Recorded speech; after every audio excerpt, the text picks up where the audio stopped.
Loud and Quiet presents Midnight Chats.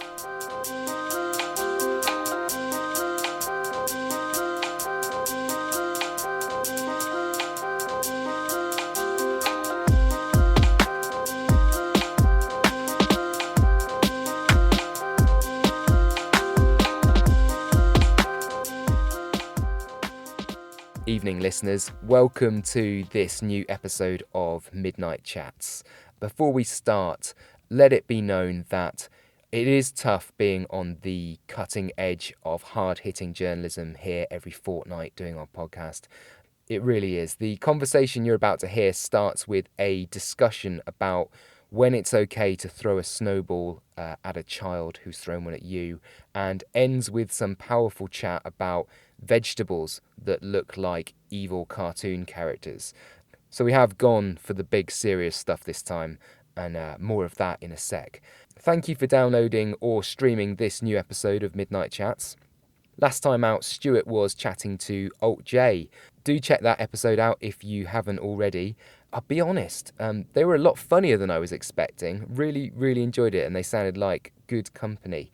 If you're one of the hardcore that have been with us since the early days of Midnight Chats, first off, thanks very much. But also, sorry, because you might have heard this before. We have had some new subscribers recently, so I did want to quickly just explain what it is we do here on our podcast. It's Midnight Chats. We make a new one every fortnight. They go up on a Thursday at midnight, and our guests are musicians we like, musicians we think are interesting, in conversation that has a late night feel. Sometimes I host them, I'm Greg, and sometimes it's Stuart, my colleague, and yeah, that's it in a nutshell. We also make a magazine here where we're based in London. That comes out every month, and in fact we've just put out a new issue, and Serpent with Feet is on the cover. If you're listening to this in the UK, we have also just launched a new subscriber offer for the magazine where you can gift a mate 3 issues for free, for nothing, which we think is a pretty good deal. If that sounds like quite a good deal to you, there is loads of information on our website about it. That's where you can sort it out. It's loudandquiet.com/subscribe. That's the place to go for that. Okay, that's the sales pitch over. And on to my guest on tonight's podcast. Courtney Barnett dropped by our offices in East London to record this conversation. It was at the beginning of March, which is a while ago now. She was on tour playing in her partner Jen Cloher's live band. It was really cold that day. I think perhaps even as cold as -12 or something like that. Anyway, there was 4, 5, 6 inches of snow in London. The schools were closed. It was quiet. It was empty. There were mostly people skiving off work, pretending that they couldn't get there, that kind of thing. But we were chatting because Courtney has a new album out. It's called Tell Me How You Really Feel, and it's going to be released in the middle of May. It's the follow-up to the Australian's very successful debut, Sometimes I Sit and Think, and Sometimes I Just Sit. That was an album that saw her nominated at the Grammys, at the Brits. She toured all over the place, and it threw her into a world that I get the impression she definitely wasn't expecting, but deserves nonetheless. Anyway, Courtney was lovely, and the conversation you're about to hear kind of goes all over the place. There's some stuff about Courtney's needy and angry but lovely sounding cat Bubbles. We talked about going to the cinema and where the best place is to sit, and whether you should make any noise with the snacks that you take to the cinema. The Breeders came up because Kim and Kelly Deal from The Breeders, who Courtney's a huge fan of, appear on her new album. The Typewriter that Courtney wrote some of the lyrics on for this new album. And also we finish things off by talking about roast dinners, because the final track on the album is about roast dinners. One final thing, this will only make sense if you get to the end of the podcast, which I hope you do, but the evil cauliflower that Courtney is describing is actually a lime green Romanesque broccoli cauliflower.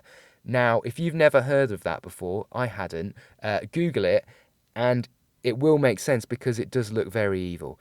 So listen to this podcast and then feel free to search for some evil-looking vegetables. That's exactly what I did.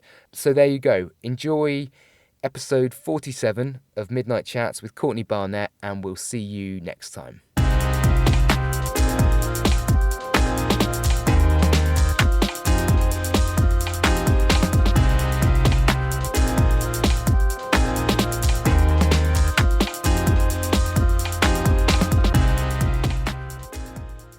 I've just checked and it's 26 degrees in Melbourne today. Oh, toasty. Right here in London, as we sit down to record this, it is something like -5, I heard on the news. I'm guessing you've never seen London like this before. no. I've seen a bit of snow kind of maybe in Chicago when I've been there, but I think this is the most I've ever kind of been a part of, so it's quite exciting for me. Presumably you didn't get a lot of snow in Melbourne or Sydney growing up, so is it still got like a charm factor? Do you think, oh, snow, that's nice? Or do you think, oh, snow, this is a pain? No, it's so romantic. Yeah, we've got a bit of snow, like, up in the mountains, but it wouldn't snow in the city, so it's like the movies out there. Yeah. Did you have to go on like a family holiday or a school trip or something to actually go and see some snow growing up in Australia? Yeah, I remember I grew up in Sydney, and I remember we went on a school trip to Canberra, like where Parliament is. It's between Melbourne and Sydney, but closer to Sydney. Mm-hmm. So they couldn't choose where to make Australia's capital, so they made this little make-believe place. It's called the ACT. So yeah, I saw a bit of snow there, but actually there was this weird when I was 18, I got glandular fever, like so I was home from school for like a week, and which I was upset about because I loved school. Nerd. And this is in Tassie, and I was sleeping on the couch that's like the pull-out couch in the lounge room, and I woke up one morning and I was really sick and fevery, and I woke up and it was snowing everywhere. So that never happens there. Like, we've got Mount Wellington where it snows, but it wouldn't snow at like, ground level. And it was really beautiful. I've never forgotten this, because then my mum came up and was like, good morning. And she was like, I got some sad news to tell you. Your grandfather passed away overnight. And I was like, really sad, but it was this really beautiful, weird moment. Yeah. Like, of something so surreal, and I've never forgotten it. I always think about it now when it snows. So anyway, there's a little side story. Have you had a snowball fight today? Not today, no. Have you had one before? Yeah, definitely when we probably, as a band on tour, getting overexcited with the snow. The reason I ask is this morning I woke up and where my flat is, there's like a little car park, and it was full of snow, and there's some families that live next to us. And one of the children of the families threw a snowball at me. And he's about 6 years old, and I didn't really know what the etiquette was with that. Like, do you throw a snowball back at a child? Like, what? I didn't really know whether to engage in a snowball fight, because I sort of wanted to, because I'm competitive, but I also didn't want to throw a snowball at a child that I don't get really arrested. Know. Yeah, exactly. Yeah. It's tricky. That's don't know about moral dilemma. The snowball etiquette. I've no idea. Is it nice to be back in London? I mean, we've been here on kind of various trips over the last few years. So is it somewhere that you always, when you look at the sort of list of places you're going to be hitting up, is it always like, oh, we'll be back in London, that's nice? Or yeah, it's I guess because it's that kind of a major kind of spot. We've come here, definitely, spent a lot of time here, done a lot of great shows, and made a handful of great friends in London. And so yeah, it feels like that kind of that home spot in this area. So that's always nice. Right now, back home because you're based in Melbourne when you go home, right? That's like roasting hot. It's like midsummer. So how do you feel? Does it feel like you're kind of like depriving yourself of summer right now, or do you not mind too much? Is it too hot back home? Yeah, when I left, it was we had like 40-degree days. Yeah. Which was really crazy, but that's really not that normal. I think that normally in Melbourne it's normally kind of just average. It's never crazy hot, like as crazy as Sydney or Brisbane or Darwin, you know, it's so like tropical. But Melbourne's kind of traditionally, you know, you always take a jacket with you just in case kind of material. Yeah. So I feel like the last couple of years I've kind of chased summer around the world, luckily, doing festivals and touring, and I probably deserve a little bit of winter. I've not been to Melbourne before. I've been to Sydney very briefly. But what's the perfect day back home in Melbourne for you in terms of what you like to do? I'm normally just hanging around home when I'm home. It's a really nice little spot, and then I've got a warehouse where we run Milk Records from, which is kind of a 5-minute drive, but normally I'd walk, and it's about 30 minutes through the Merry Creek, which is really beautiful to walk along. And yeah, I normally kind of get up, have coffee, maybe make a piece of toast with Vegemite. Classic. So Australian. And then, yeah, put headphones on and walk over to the warehouse and listen to music or podcasts. Or when I was writing, I was kind of listening to demos and stuff like that. And then I kind of work from the warehouse most days, either doing like Milk Records stuff, really boring kind of packing jobs. For like the day-to-day detail of running a record label, like you just mentioned there, you might be stuffing envelopes with the latest releases, but you might also be working on the accounts or talking to an artist that you're about to release or something. So what are the things that you love getting heavily involved with running your own record label? Or is it everything?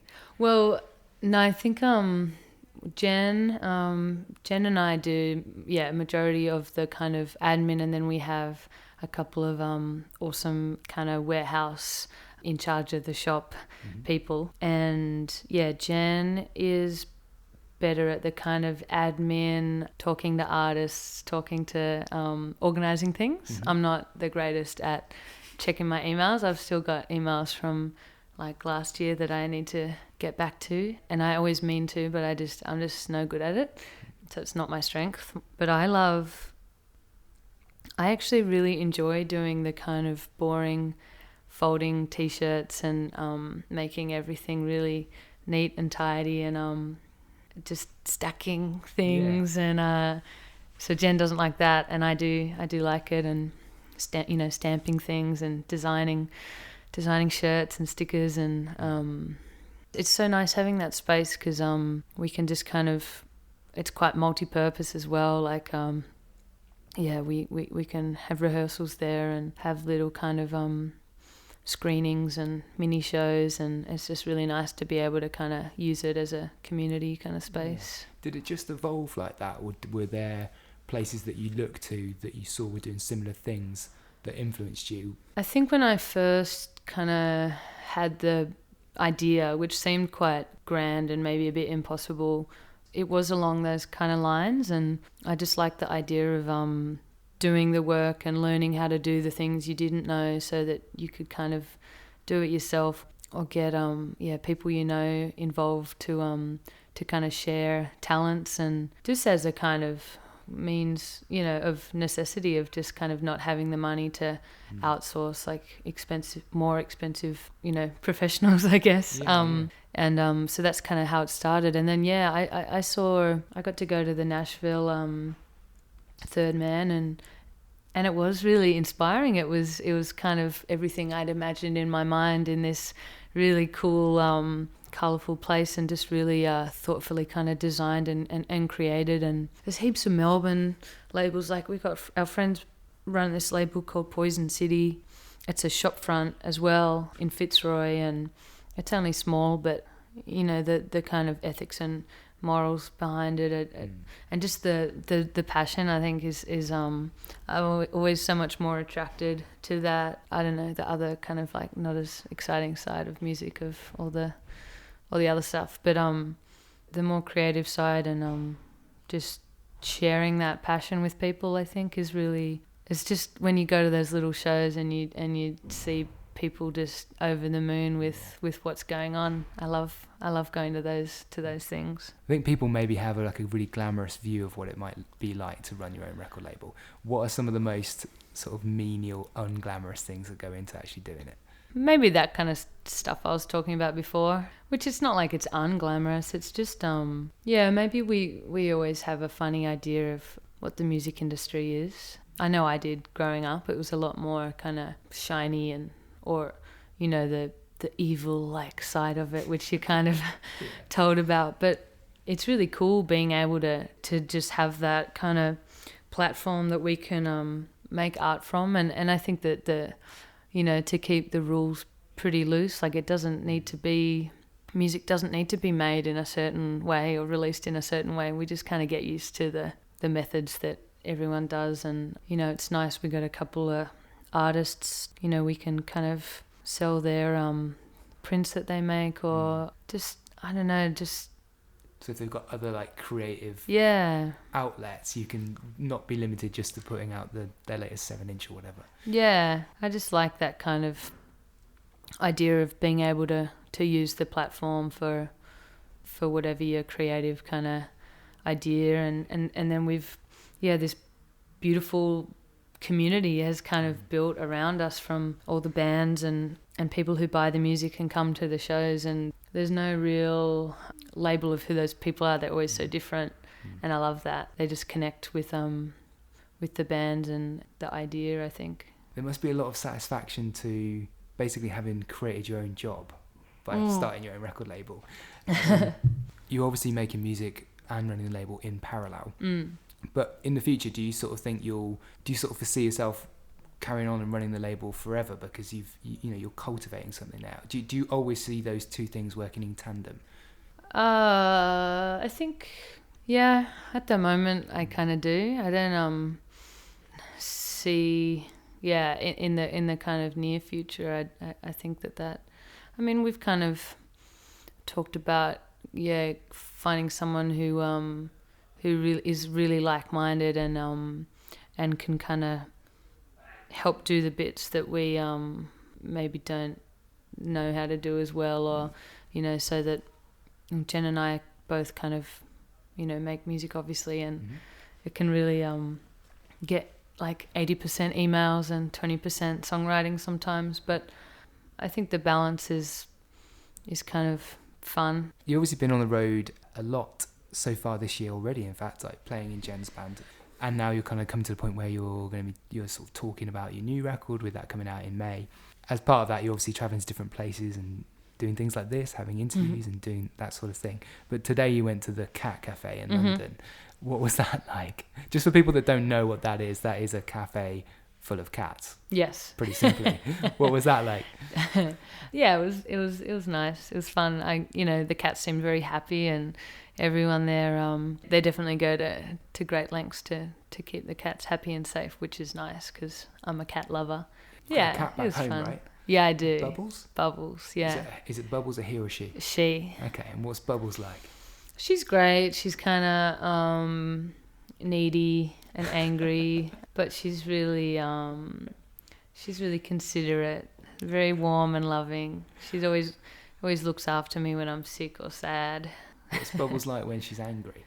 Oh, just biting and clawing, and she's pretty aggressive. Yeah? Yeah. Do you get the impression that when she goes out, she's causing trouble? Like the other day, I was visiting my wife's family, and I heard my wife's mother shouting very early in the morning on a Sunday morning, and it's because their cat had brought in a pigeon through into the bedroom and put it on the carpet and seemed very pleased with itself. Yeah. As if look what I've done, this is brilliant. Why don't you think that that's impressive? Yeah, that was a gift. Yeah, but fortunately the pigeon was still alive and did get released and was okay. Yeah, does Bubbles ever do anything like that? No, I think she's too slow. Yeah, she doesn't. What does she look like? She's not very nimble. I'll show you a quick photo. Yeah, Sorry for anyone that can't see, but she's a lilac Burmese. Oh wow. She looks a bit angry in that photo. She looks like a criminal mastermind. Yeah, Yeah, no, I think she's a pacifist, you know? Yeah. She sits out in the garden and the birds kind of tease her and she just wants to get some sun on her. On her paws. Yeah, yeah. Who looks after Bubbles when you're away? We got a handful of great friends who love her and they live in share houses and I think they come and stay at our house and look after her. She looks after them. Cat protection. When you get home, is Bubbles generally pleased to see you, or is Bubbles like, where the hell have you been? She's pretty, yeah, I think she's happy. She doesn't play it too cold. Yeah. You started this year heading out on the road quite a bit. What are you like? I mean, it sounds like being at home is great because obviously you're running the label and very busy with all that side of things. So are you the type of person that really enjoys being out on the road, or are you constantly thinking about being at home, or can you enjoy both of those things? Yeah, I enjoy both. I think it's and I've definitely learnt that the balance of those two things is so important, because too much touring I think can kind of drive you crazy, and everyone in my band, including myself, has a partner, so to be away I think can be obviously difficult on relationships. Yeah, I think finding that balance of music, home, family, because that stuff's obviously so important. I love being able to tour the world. It's such a huge kind of privilege, and for those songs to connect with people, so amazing. But family is really important, and spending that kind of quality time. Yeah, it's nice making the balance. How do you think back on the period now where, when you released your first EPs and the debut album, you were touring so much? It felt like you played a lot of shows. So do you think back onto that period now and be like, wow, I'm almost not sure how I had the stamina to do that? Yeah, it blows my mind, because I'm quite a lethargic person most of the time, and it's almost like it's like a sink or swim kind of thing. Just kept on swimming, and it's so exciting. I think I'd never been overseas before music kind of took me around the world, and for the kind of small parts of tour that can be tiring or annoying or whatever, it's pretty minimal compared to the kind of opportunity and environment and people that you can meet, I think. And that period obviously took you around the world, played probably hundreds of shows, even took you to places like the Grammys, which must, well, what was the Grammys like? Because, I mean, I imagine that was quite a surreal experience. Yeah, it was pretty surreal.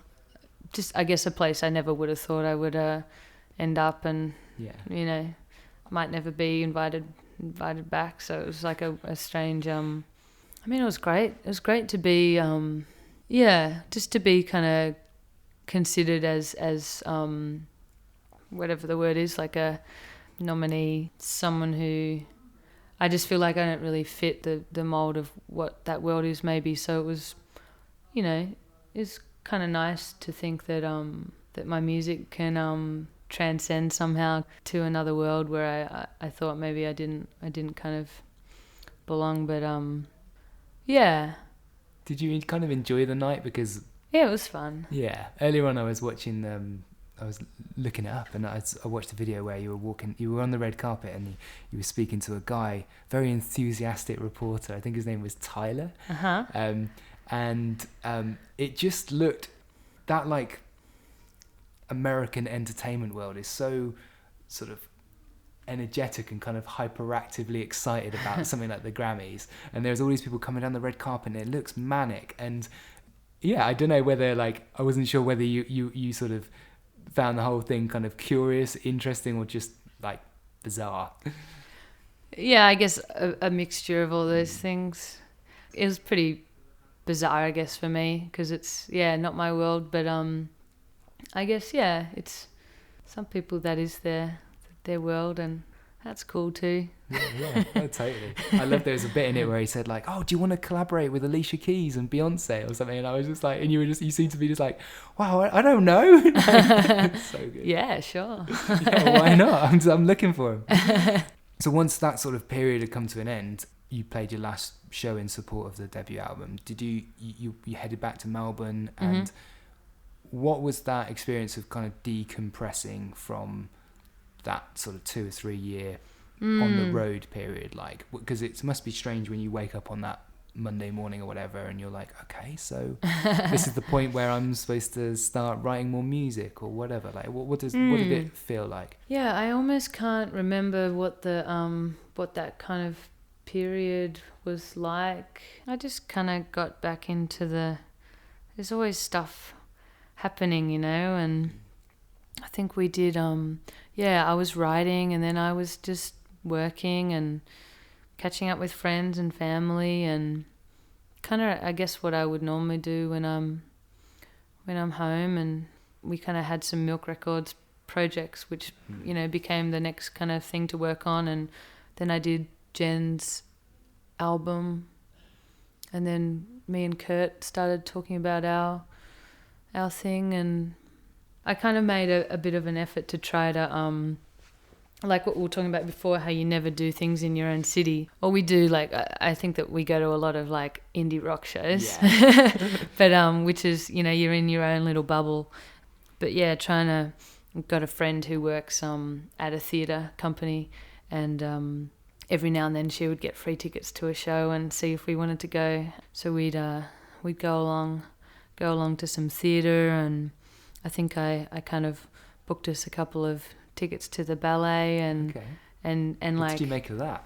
Oh, I love it. Like I used to go as a it's kid. Fantastic. Yeah, we saw like some this like string quartet, and I don't know, just doing things that we always kind of talk about doing but are too lazy to do, and or you get too trapped in your own thing. And Jen and I are kind of workaholics as well, so it's like, oh, we'll just keep on working in this thing until 9 p.m. and then, you know, it's the like evening's gone, and then it's just like you start again. There's just no boundaries of work, I think, in some arts practices, or just the kind of industry. So yeah, just making a bit more of an effort to spend quality time and yeah, treat ourselves to, because I get so inspired by things like that, going to the cinema, and I used to get really anxious going to the cinema, so I never wanted to go. And then when Jen and I got together, she liked it, so we'd go on dates to the cinema, and now I love it again. Yeah. What was it you didn't enjoy about the cinema? Oh, I think just like... Is it people like rustling around, and just the fact that you're aware of the fact that there's a lot of people all watching basically the TV together, which is just strange. Like... No, I love that. I love the weirdness of that concept. I just don't. I need an aisle seat. Oh yeah. So if I would go and like get trapped in the middle, I didn't like that. My wife likes to sit in the front row.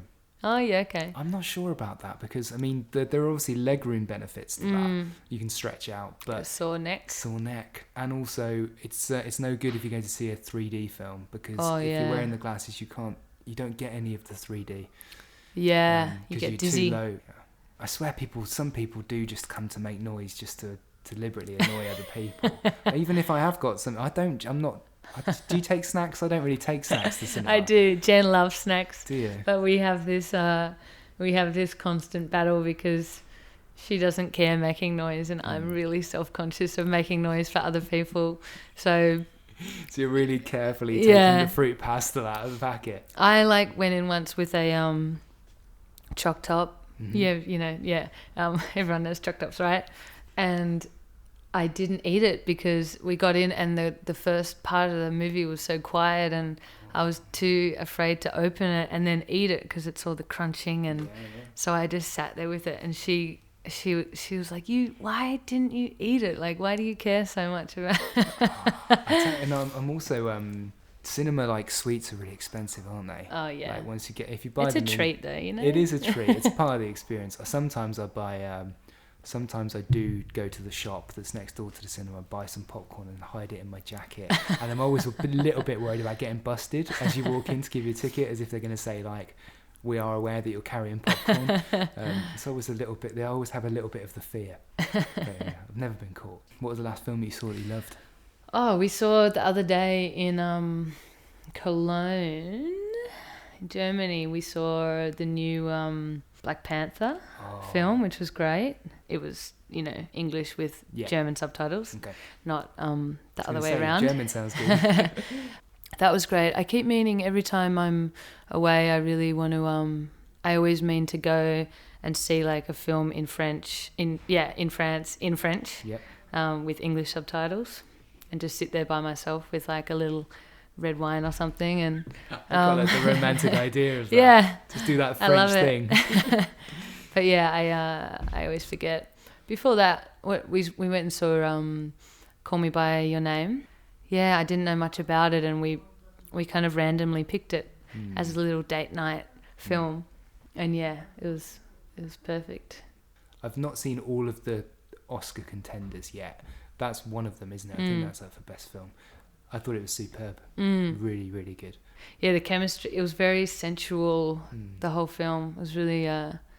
Actually, he was in Lady Bird. That's another film I saw. Yeah. Is that good? Yeah, I like that a lot. So many films. The greatest thing about having to make that big flight back and forth to Australia is catching up on lots of films. I always feel slightly... the word's not sorry, but I do kind of feel for artists that over in the UK or Europe who are coming from Australia, because you can't just like pop home, can you? Yeah. You are actually got to go back to the other side of the world. Yeah. When you get on the plane, do you just gorge on films? Is that your thing? Is that how you get through that 24-hour journey? Yeah, I've tried to do other things, like I try to work or I try to write or read, but everything is too hard. I think, and I hate reading when everyone's sleeping, being the only one with that really bright light on, and so true. And then it's you're like the cinema. I really need the toilet. You're like, I can't. I've never woken up the person next to me. If they're asleep and I need to go to the toilet, I can't do it.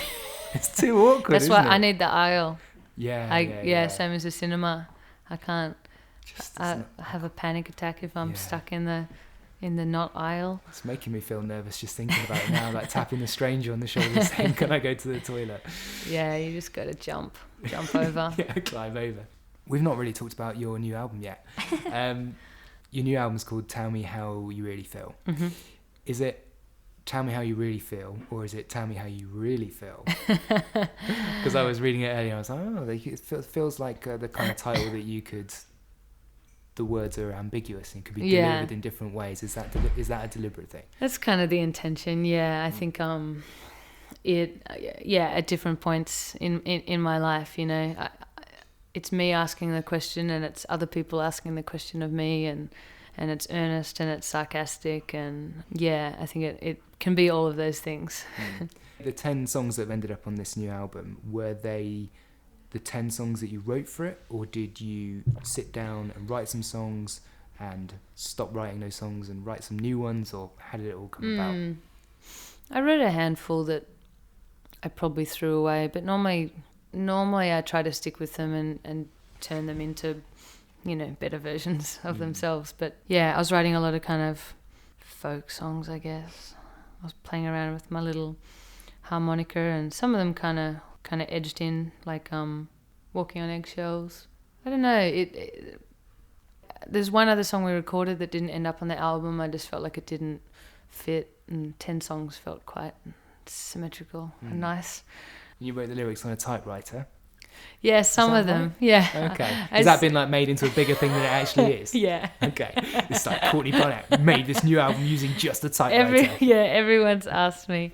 I got given a typewriter by an old friend, and I wrote. My mum, used to write on a typewriter as a kid, and I loved it. I would always jump onto her typewriter and write stories before we got a computer, and so I got this new one and just loved it. I think I use just different just to trick the brain into productivity, like to jump to different writing stations, and I'd write like an hour on a typewriter or something, and you just see how it changes the rhythm, and the speed kind of slows you down a bit, and it's a bit clunky, and you kind of come out with these half half-written sentences because your fingers can't keep up with your brain. And it's quite hard, isn't it? Yeah. A typewriter. I like it. So it was a good kind of part of the whole exercise, I guess. I've got this vision of you typing your lyrics and kind of as if you're in a sort of newspaper office in Chicago or something like the green visor. Yeah, exactly. Just sort of like typing away and not that one, like kind of pulling it out, chucking it over your shoulder into a waste paper bin basket behind you. I mean, it's a collection of songs that definitely have a sense of like frustration and definite like determination and vulnerability and sadness and a whole collection of different feelings. So was it an album that came easily to you when in terms of the subject content, or was it a real kind of inward look at yourself?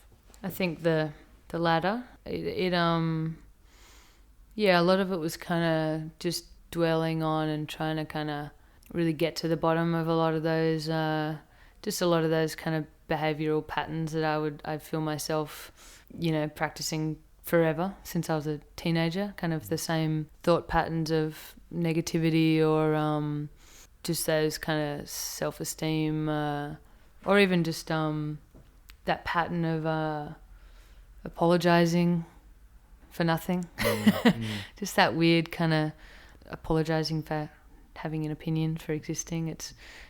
I think I realized how kind of damaging it is to my self-esteem, so I tried to kind of catch myself doing it. And so I mean that doesn't really answer your question, but that's a snippet of the stuff. It was kind of all that stuff that is up there, and but then the kind of bigger, I don't know, the world. I think I was feeling a lot of sadness for the world, which it sounds a bit pathetic, but it's instead of doing something about it, I've being sad doesn't feel very very helpful. I think that was me trying to kind of find a way to turn that sadness and like a lot of anger just for the kind of inequality of everything and kind of all those things that I don't know were just really upsetting me, I think, the last couple of years, and trying to find a way to turn that into some sort of positive and useful thing instead of just wallowing. How did you find that process of articulating that? Very difficult. Yeah, I don't even know if I got there, but it was a kind of step in the right direction, I think. And I came out of it feeling pretty optimistic, actually, from where I was, and quite kind of empowered. And I was reading a lot, listening to a lot of different music, and just feel like pretty inspired to continue existing and making stuff. Yeah. You've got Kim and Kelly Deal on the record from the Breeders. Yeah. Just tell me how you got them involved, because that's exciting. Yeah, I was really really happy. I met Kim a couple of years ago doing we on a phone call we did a podcast called Talk House, which is awesome, and so we kind of got on well, and then we stayed in touch and just email each other regularly. And I was in town and they dropped into the Breeders making the album in the studio, and they needed some vocals on a song, so we did that. And then when I was doing my album, I Kim was like, let me know if you ever need some vocals in return for the other vocals. So I sent them this song, and Kim and Kelly sung some 2 songs, but so that was great. I think it sounds so good. Their voices sound so good. They're just such interesting just such great musicians. Like even the harmony choices are weird, really weird, but really perfect. So that must be a real buzz to have somebody like the Breeders on the record as well. It's so good. Yeah. The album ends with a song called Sunday Roast. Mm-hmm. Tell me about how that's about Sunday roasts, and it's such a British thing, Sunday roasts. We're obsessed. Yeah, just tell me a bit about that song. It's kind of Australian as well. Well, I guess. Hey, well, British. No, we'll give you that. Did the Australians they have a Sunday roast? Yeah, growing up, I remember we did it a lot. But anyway, recently we a group of friends in my kind of neighborhood. There was a group text that was the Sunday roast group text, and we'd kind of swap around houses each week, or not every week, whenever everyone was around. And that person would cook the majority of the roast, like big veggie roast as well, and people would bring bits, and it was just this really simple community, friends catching up, being there for each other, kind of. It's pretty, for the majority, pretty positive, but I think parts of it kind of touch on just watching people, back to the general theme, the morose theme of the album, of just kind of watching friends suffer and not knowing how to deal with things, and as a friend trying to navigate how to be of assistance or be of service of some sort, and but mostly how that can kind of be achieved in just that kind of togetherness, which is it was. I didn't mean to end it on.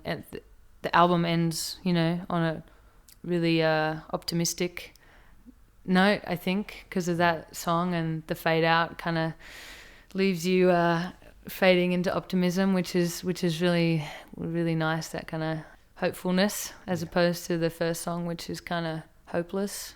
Yeah, so it is about Sunday roasts. Yeah. Are you good at making a Sunday roast? No, I can't cook. No? No. What's your favourite part of a Sunday roast? Garlic. Just like whole roasted garlic. Of all the things I thought you were going to say, it was not garlic.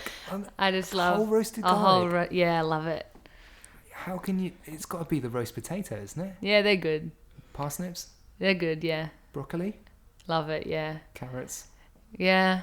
Gravy? We'd have, because a majority of us are vegetarian, we got a good mix of veggies. What's that thing that's kind of like a cauliflower, but it's got a weird name? Do you know that? Do you have that here? It's kind of like, it looks a bit like an evil, in cartoons when there's like the good guy and then the bad guy is kind of the same but slightly more like pointed features and a bit more. So is it evil cauliflower? Yeah, evil cauliflower. I hope someone knows what it is and can tell you. Yeah, somebody will be able to tell us. I don't know what the evil cauliflower is, but I'm going to find it. It's really nice. So like a whole roasted one of them. What's your opinion on a Yorkshire pudding? What's that again? Like the battered sort of, the round sort of battered. I don't know. How do you just like a pancake, isn't it? A Yorkshire pudding. Have you seen those before? I don't know. Do you have those? Don't know. Oh, okay. That maybe is the British part of the roasting. They're. Is it sweet? Yeah. Yeah, kind of. And then if you go to British festivals, do this thing now where they'll serve a roast dinner in a giant Yorkshire pudding. So it'll be like the size of like a dinner plate, and then everything will be chucked in, including the gravy. And you see people at festivals trying to eat it and just like dropping it down themselves. What's that weird soup thing you guys do? Like a pie in a soup? Do you do that here? Pie in a soup? I don't know. Is that like a festival thing? I don't know. Pie in a soup. Maybe someone tricked me. I don't know. Yeah, somebody's been having you on. Yeah.